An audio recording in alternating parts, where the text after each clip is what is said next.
बिस्मिल्लाहिर्रहमानिर्रहीम, अस्सलाम वालेकुम। हम शुक्रिया अदा करते हैं ज़मून बंदून टीम का कि आज इन लोगों ने हमें इस काबिल समझा।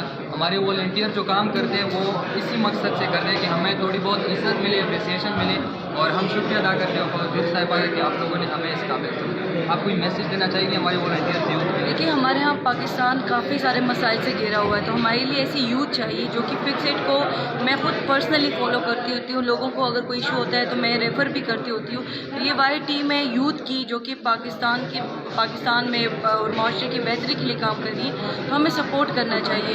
Award it's just a token, but ये आप लोगों का मोरल और भी बूस्टअप कर सकती है। So I like give a message to everyone कि लोग आए, इनको सपोर्ट करें, चाहे वो फाइनेंशियली हो, मोरली हो, तो इनको सपोर्ट करें ताकि इनका मोरल इसी तरह बूस्टअप हो। Thank you.